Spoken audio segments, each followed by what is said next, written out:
Agriculture will be one of the major anchors in our country, our non-oil sector, given its core role to assure food security, improve incomes, and create jobs, generate export earnings, and reduce food imports and catalyze value-added production.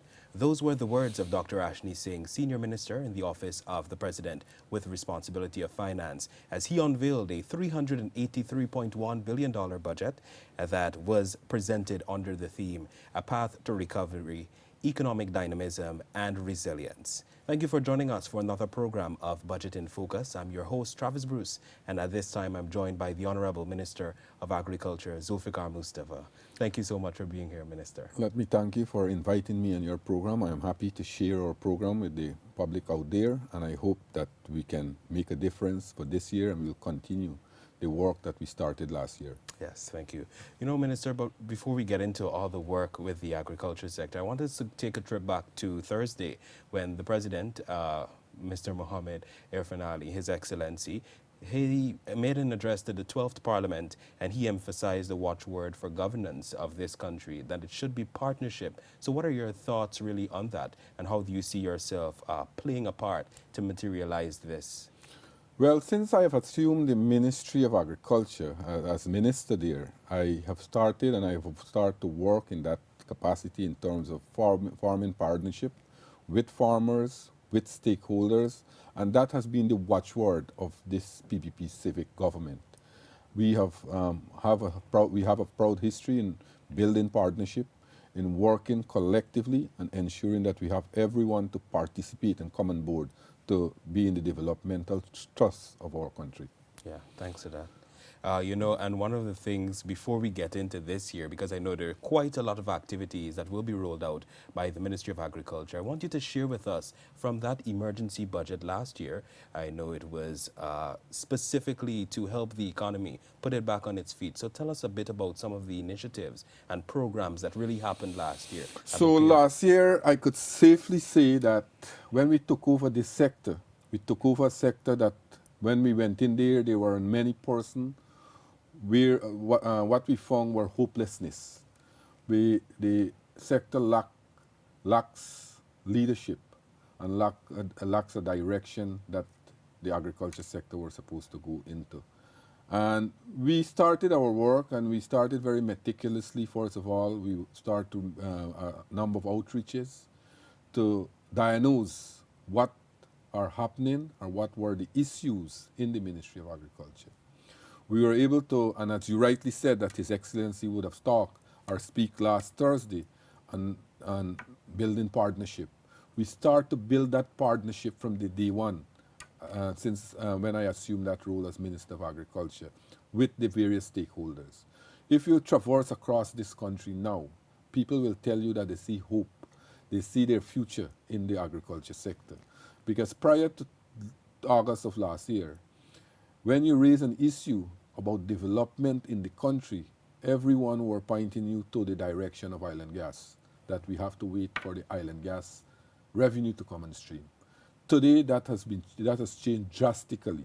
People are now saying, and just now I heard you made some quote from Dr. Singh's presentation in his budget speech. Yeah. Now people are seeing a future in the agriculture sector. Agriculture is back on the front burner in our country, because the kind of work that we have done last year, we have seen a renewed interest in the agriculture sector. Because what we have done, we found dilapidated structure, we found clogged canals, we found impassable dams and other infrastructure. And we set about to repair it, because in last year's emergency budget, we would have had $18.5 billion that was allocated in the sector. Of course, before we have expended a cent from that sum, almost 50% or 55% of that sum were already expended by the previous administration. And we didn't see any major work that were done in this sector. But as I said, we started out and we went across the country. We met with the farmers, we listened to their concern, we listened to their problems, and we took them on board, and we start meticulously to work in various areas across the country. In the rice industry, sugar, and we can talk about sugar later on, sugar, other crops, all the other areas, the livestock industry and things like that. So we formed this partnership, and now when you look around in the agriculture sector, you are seeing more and more people who would have called it a day before August now are coming back into the agriculture sector because they see a future in agriculture. They see the investment that we have been making in the sector. They see the kind of work that we have put in, the rehabilitation that we have started. For example, the major scheme, the main scheme in this country, the largest agriculture scheme, the MMA scheme. Farmers complained when I started my outreach in that area. Farmers complained that they will, first of all, the small amount of crop that they had, they will be unable to reap it because the infrastructure there was in a dilapidated state. What we have done, we expended close to $90 million as emergency fund to do all the canals, do the dams, and do the NI structure. Today, if you go in that area, almost all the canals there are in tip-top shape. The dams are, you can drive through the dams, you can move very quickly from the road to the dams, to the back dam. So these infrastructure we are putting in place, and all across the country, all across the country. I went to Crabwood Creek, I went to the Pomeroon, I went to Buxton, Nabakalis, Victoria, Belladrum. So I've been right here in Mocha on the east bank of Demerara. So I've been going across and getting this kind of response from the farmers. It's tremendous, and it shows how this sector can create food security for us, not only in Guyana, but in the Caribbean, where we can bring in much needed revenue into this country through the agriculture sector. As you rightly said, that agriculture is the way to go. And we are now moving rapidly and aggressively to pursue this dream for Guyana to be once again the breadbasket of the Caribbean, or the agriculture powerhouse for the Caribbean. And I am thinking that we can achieve that in a few years from now, as long the groundwork is there, and we are moving, as I said, rapidly. And I am having the kind of cooperation, and the president, the vice president, and all my cabinet colleagues have been giving me the kind of cooperation to move this sector forward. Yeah, thanks for that. It really paints everything into perspective Right. of what the Agriculture Ministry has been up to from its genesis since this government has been in power. Right, that's it. And, you know, we talked a lot about that, but this year we are going to see $22.6 billion pumped into the Ministry of Agriculture. So what are some of those programs that we can expect for this year? So I just to mention this. The state that we found the sector last year, and the work that we have done over time for that short 5-6 months, we have now seen that the agriculture sector is making a contribution of 27.1% as in the non-oil, gas, and sector commodities into the GDP of our country. 27.1% contribution to our GDP, right? Non-oil and gas commodities. And then we're talking about 21.3% export of non-oil and gas commodities. So the agriculture sector is making a lot of, bringing a lot of revenue, and also making a lot of contribution towards the country GDP. As you rightly said, we now will be enjoying a $22.6 billion in the agriculture sector. That show a 23% over last year allocation.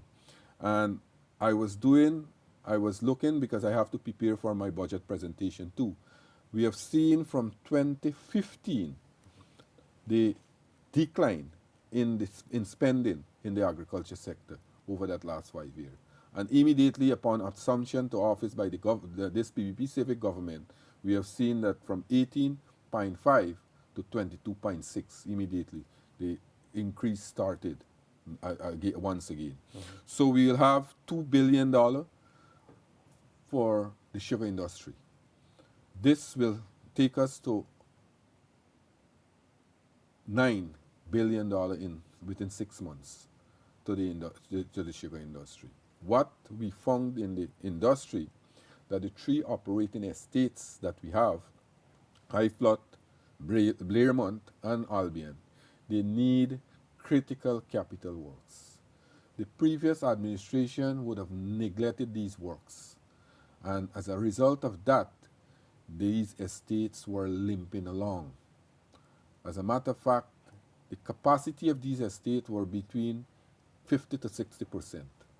Now with these funds, we are hoping that by the end of this out of crop, that critical capital work would have been executed in these these factories, so that we can have better performing factories, so that we can have more juice being extracted from the sugarcane. And things like the boilers, things like the rollers, the chain carriers, those things, major works were neglected, right? And because of that, you had critical downtimes in the factory. And cane is a product. When you cut the cane, the faster you can crush it is better for more sucrose, so that you can get better, more juice. But when you leave it for a period of time, then it starts to deteriorate. And we have seen that over the last few years. And we have seen a decline in production. Last year, as a result of that, Gaisuko was able to produce only 88,000 tons, the lowest production ever in the history of this country. I am hoping that we can increase that this year. The projection is 97,000 tons. Also, what we are doing with the $9 billion that we'll be getting now, the first tranche was 3, then the second tranche was 4, and now we have this $2 billion. We are reopening it. We made a commitment in the campaign that we'll reopen the closed sugar estate. As we are speaking here today, I am very happy to report that works are going on aggressively to reopen these estates. As a matter of fact, those 7,500 sugar workers who would have lost their job, we have already re-employed almost 1,000 of those workers. And over the next few months, we'll have more employment being take place at these estates. Now, Gaisuko has a timetable, and Gaisuko is working towards some factories or some estates will start operation latter part next year, so while some will go to the other year. But we are also considering not only government must get these operations back, but we are looking at private-public partnership too, so that we can get these estates run more efficiently. As Minister of Agriculture, I would like to see the cost of production down, and the first aim is to break even. You know, at presently, Gaisuko is selling sugar less than what they are producing. So the first objective for me is to ensure that we come at a break-even point, and then later on we look at profitability.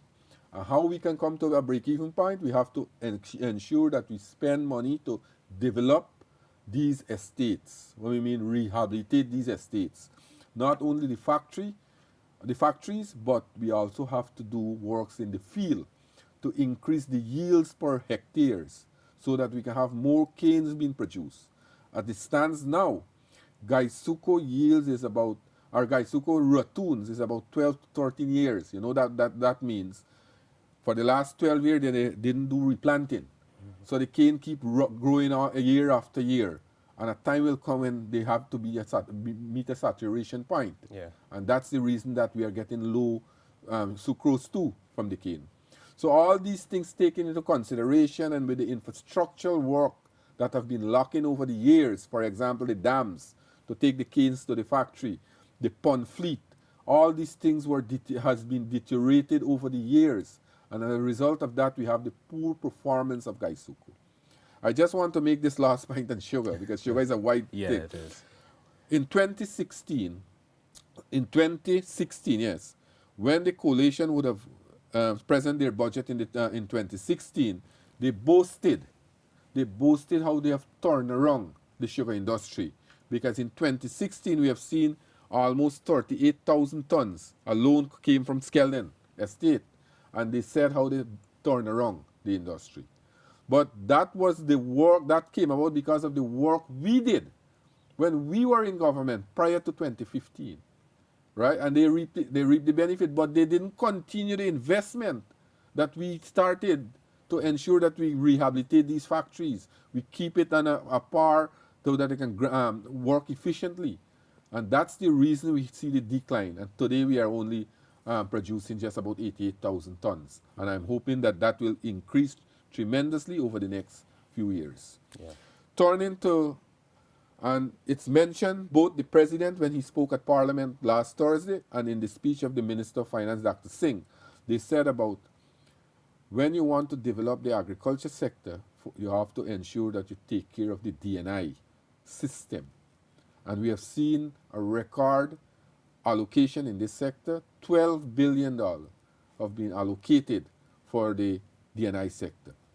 And this will do critical works in terms of continue where we left off last year, in terms of continue to do rehabilitation, continue to do new DNI structures, continue to do the dams so that people can have proper access to their farms, to their cultivation within these areas.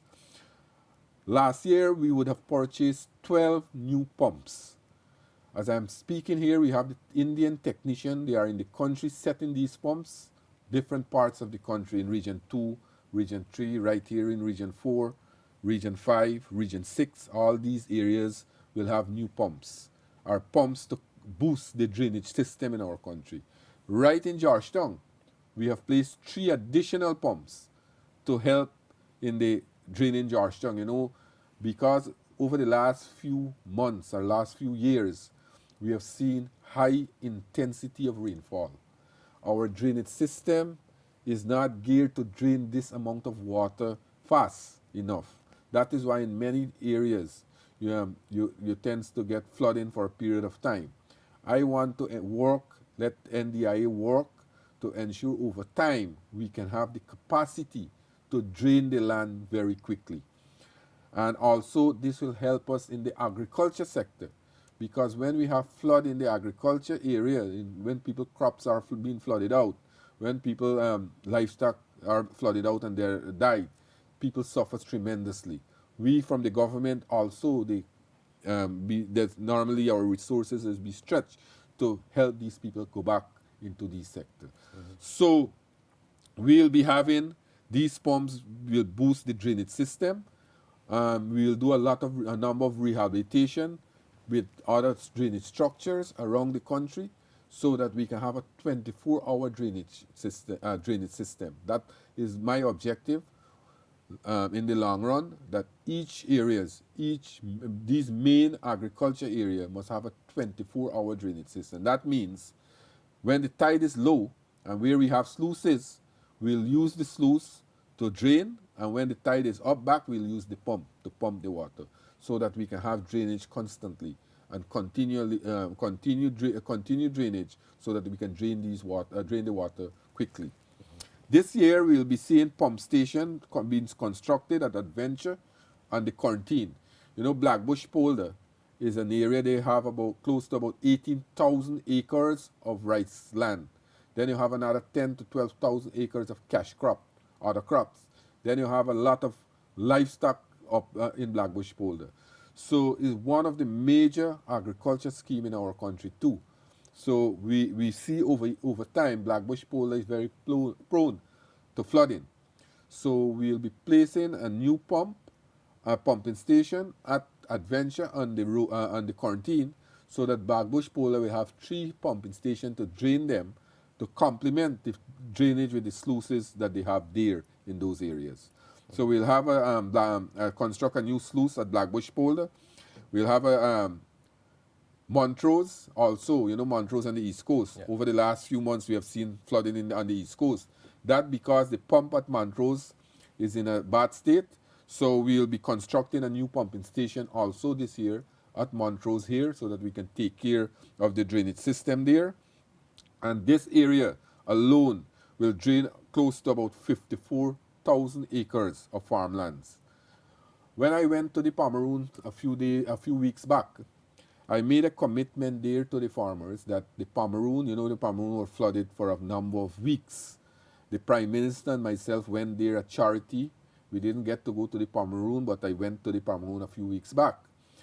We took help to the farmers in the form of fertilizers, pesticide, chemicals, and planting material. and I made a commitment that I will put in this year's budget a pontoon and two excavators for the Pomeroon. These pieces of equipment with the pontoon will be dedicated directly to the Pomeroon. That will be a permanent feature in the Pomeroon. And I'm very happy to report today that the Ministry of Finance have approved that, and this year, hopefully by the end of this year, we can have that pontoon and the two excavator um, for the Pomeroon area there. So farmers in the Pomeroon can have drainage, because I have made a commitment also to do block drainage in the Pomeroon. You know what is block drainage? For example, if you got 3, 4, 5, 6 farmers living around the area, you do one drainage system for those set of farmers. So Okay. I am trying to encourage those kinds of block drainage in these areas so that farmers can have relief, because in these areas, these areas are prone to flooding, and we are getting these problems on a continual basis. So we can't do piecemeal work now. We have to do work that will ensure that we sustain it, and we do work to farmers can enjoy these benefits in the long term rather than do short term work. Yeah. So we have $12 billion, and we'll see continue to do work in the DNI, the NDIA, in all these areas. We'll continue to do these works, to do maintenance, to do new structures, to put on new pumps. Because if we want to open up new lands, then we have to ensure that we have proper drainage facility. And that is what we are trying to do, to ensure that we have those things. Last year, we have seen a record-breaking production in rice. We have seen 1.2 million metric ton of rice last year. And we have seen almost $51 billion that rice production have raked in into our country, the contribution towards our revenue. This year, we will be expended $1.3 billion in the rice sector. And what we are doing, that we are looking, because there are some issues around the country where rice farmers, whenever they want to dry their paddy, they go on the roadside. And many times motorists are complaining, people in the communities are complaining that these things are a hazard to traffic. So what I'm now promoting as Minister of Agriculture, I am working with the farmers to build these drying floors at different points in the community, so that rather than farmers go on the public road to dry their paddy, they will go to these drying floors. So we have a number, 6 new drying floors we'll be constructing this year in regions 2, 3, 5, and 6. Those are predominantly the rice producing area, the rice growing areas. We already have some drying floors in these areas, and we'll complement and boost it up, so we'll have more drying facilities for farmers, so that they will go on less and less on the public road. Eventually, in the long run, we can have drying floors in all the areas, so that farmers can have these facilities to dry their paddy rather than going on the public road and, Yeah. and pose a danger and hazard to traffic. You know, so we have $1.3 billion allocated to the rice sector. We will also have a soil laboratory. That is very important for us. What we did late last year, in October last year, we would have launched a new variety of rice in this country. Now we have moved rice production from about 30 to 35 bags per acres. With this new variety now has the potential of moving it from 30 to 35 bags to 55 to 60 bags per acres. That new variety, you call it the GRDB 16. Now farmers are using it. Some of them already use it in the last crop, and they have had good result. Many of them, the crop improved, as I said, from 35 to 55 to 60 bags per acre. That is a tremendous increase. That is a high-yielding variety that we have launched. And we will continue to do research to launch new varieties that are can take the resistance that we have here in terms of the pests, the disease that normally affect these rice. We are continuing doing these kinds of research. Now, what we are also have to do, we have to have a proper lab to test the soil, so that we can know what nutrition the soil need, so that we can help farmers to prepare their soil, prepare their cultivation, so that they will have proper when a result when they reap their crop, high yielding, they'll have more paddy and things like that. So we are having more demands now for our rice, because right now, as I am speaking here, our quota to Brazil have increased from 10 to 34,000 tons. We have new market in Hungary and Latvia, a Baltic Republic, the former Soviet Baltic Republic. And we have to supply our present market. And we are having more demands for our paddy. So my objective is to increase production over time. In another 5 years, we must double production what we reaped last year. 1.2 million ton, we must increase it to 2.4. That means we have to open up new lands. And what I have been doing, as I said, I have been getting the support. This year, we'll start work on the second phase of the MMA scheme. We'll see almost about 90,000 acres of new land being opened up there. Over time, you'll have almost 200 acres when that project is completed. Then we are looking at the quarantine to do a new all-weather road, which will open up a lot of land there, over 10, 20,000 new acres of new lands will be opened up there. So that means if we open up new lands, we build in these infrastructure, we'll have more production in terms of rice and other crops.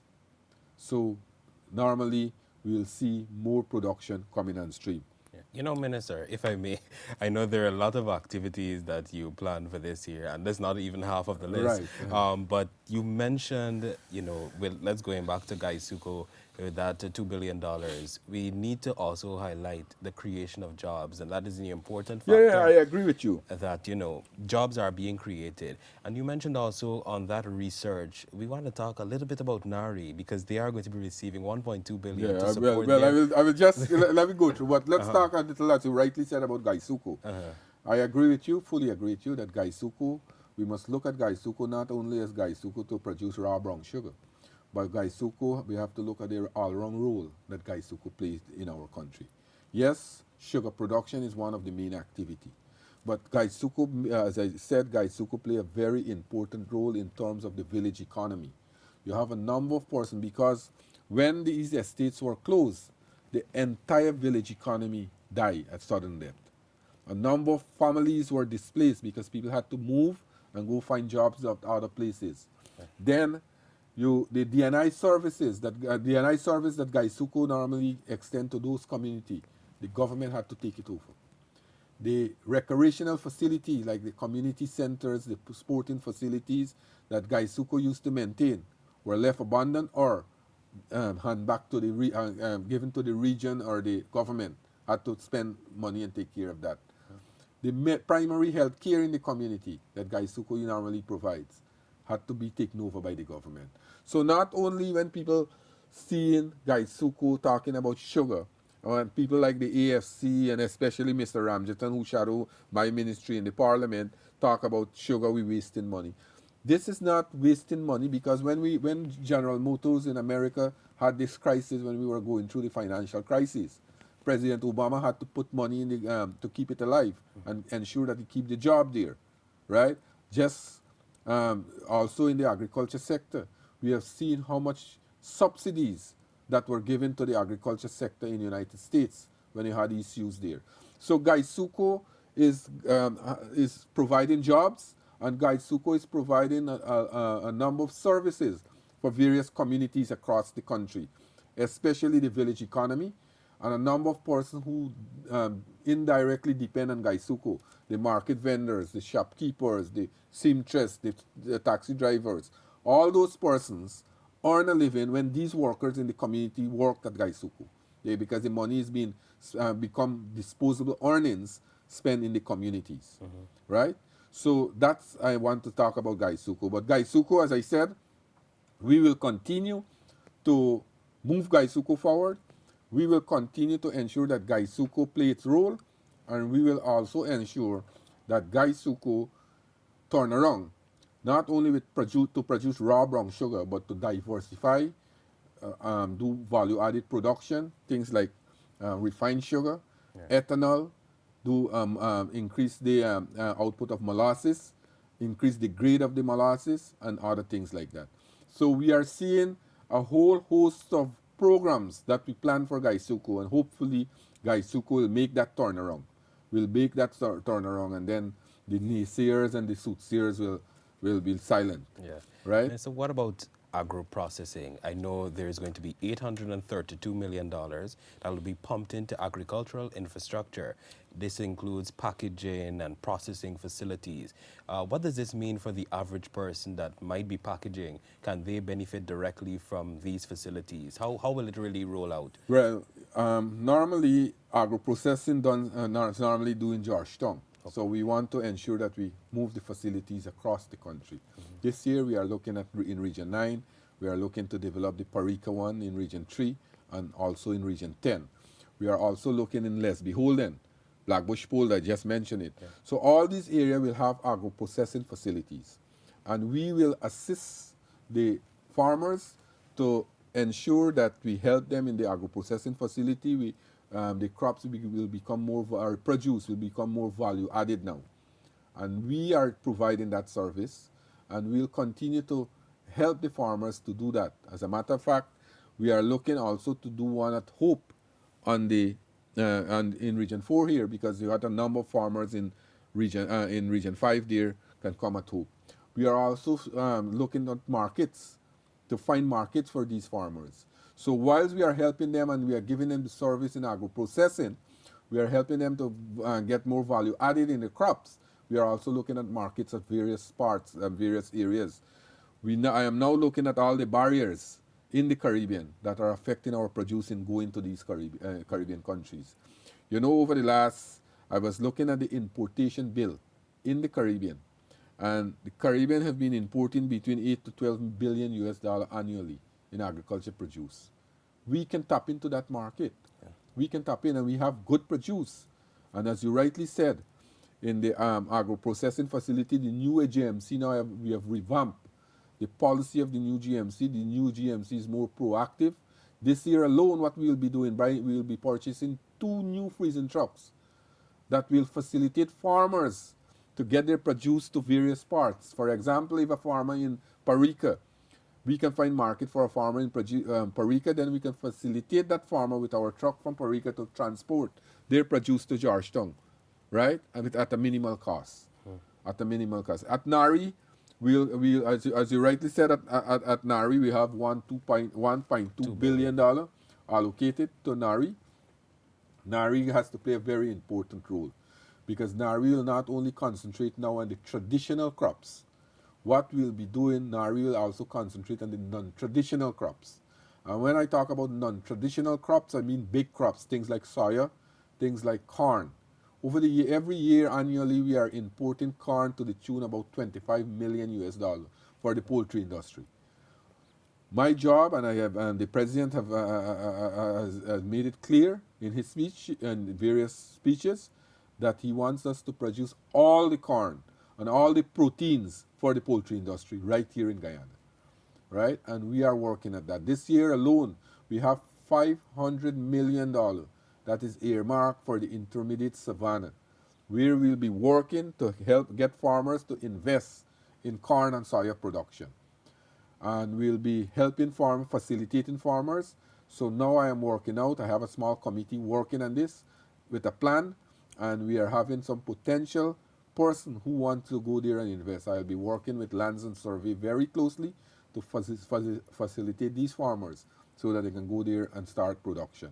So next year, hopefully, when we'll do this interview once again, we'll say that we're producing all our corns and soya right here in Guyana. Yeah. Because we have a lot of lands in the savannas, and it has potential for large-scale production.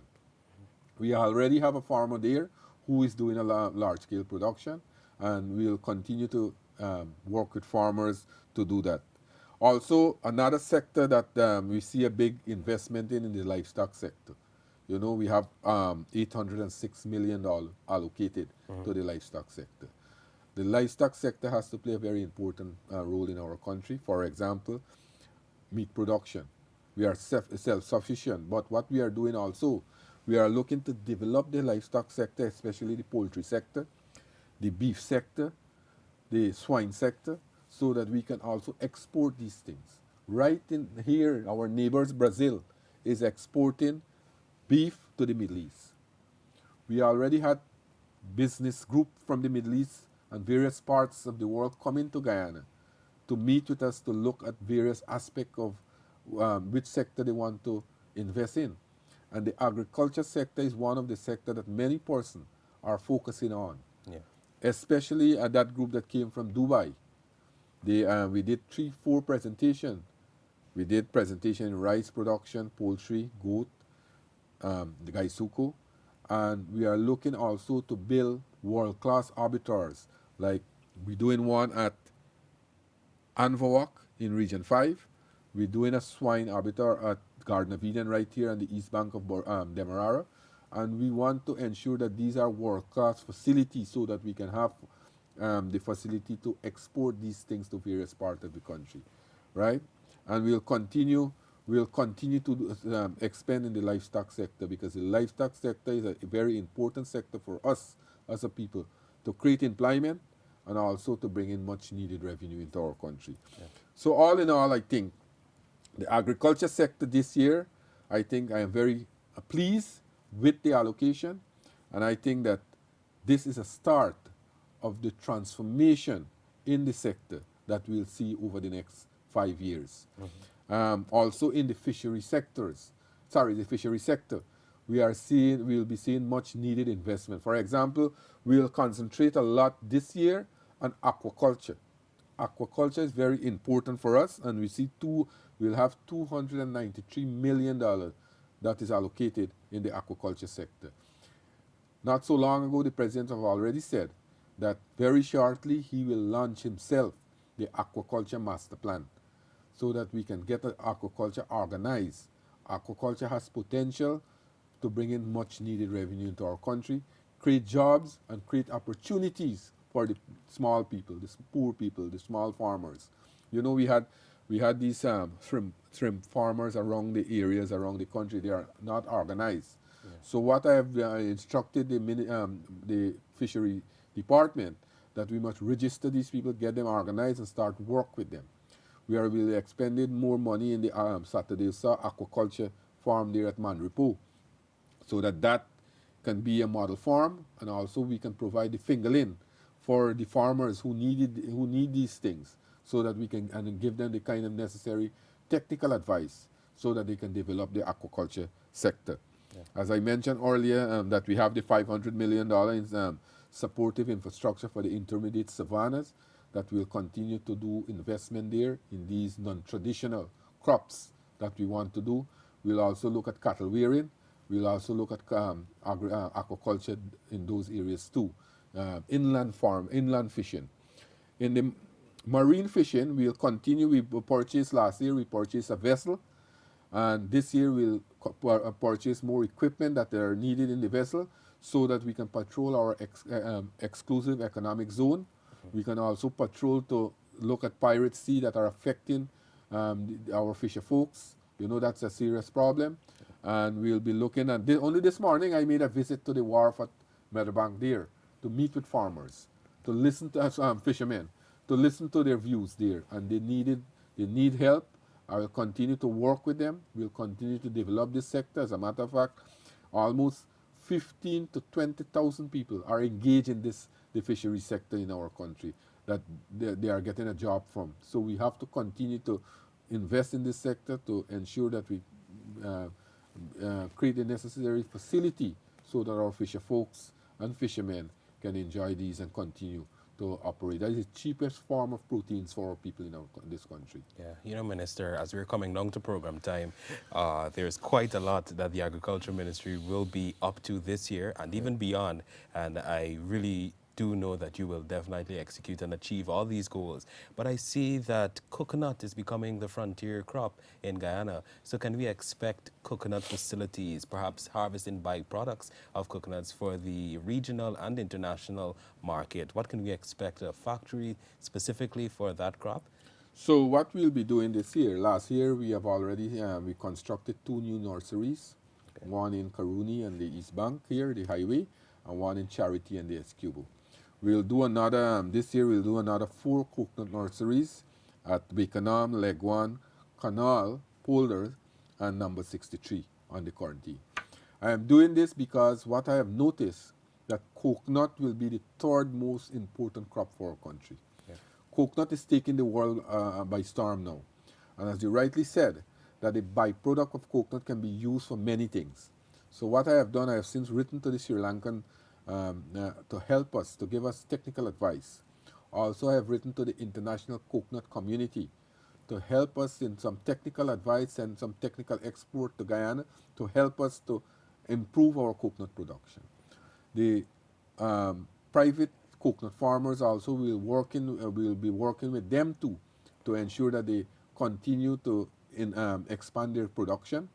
And we are working with Cardi and Nari and the Hope Coconut Estate to help farmers not only to plant coconut as a crop, but to do intercropping. You know, intercropping is a very important activity because if you plant a coconut for 18 months or say 24 months or 36 months, whatever the period, now between between the planting period and you're waiting for the growth of the coconut, then you could do other crops, intercropping at between the coconut plant.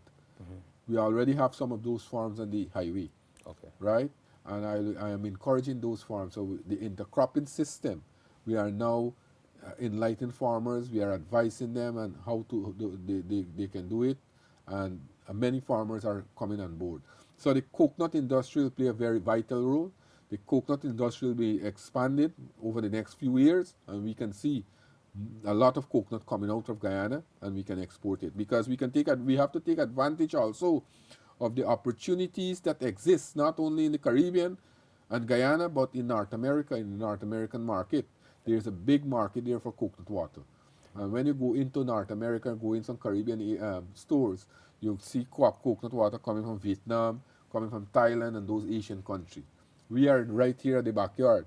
We can do that, fall into that. So I'm looking to so our farmers can take the advantage, and we will help to facilitate these markets and help them, as you rightly said, with not only the agro processing, but help them to get their coconut water bottle in a proper way.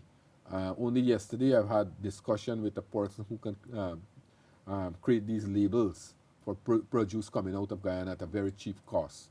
So all in all, we are bringing everything together. So you could see now that in the agriculture sector, we have a vibrant plan where we want to execute. Yeah. Right? We have a plan where we want to execute, and we know where we want to go. We know where we want to take this country, where we want agriculture to take this country. And I feel very optimistic that in another 4 years, 5 years from now, agriculture will be the number one sector in this country. Yeah, and with that, I think we've come to the end. So that is wonderfully said, and I know that agriculture will really take Guyana where we need to go. It will push us in that road towards progress, towards development of the country, and we need to definitely focus on these non-oil sectors, and you are doing a fine job, Minister Zulfikar. So at that time, we want to thank you, our listeners and our viewers, for being with us right here on another program of Budget in Focus. Thank you.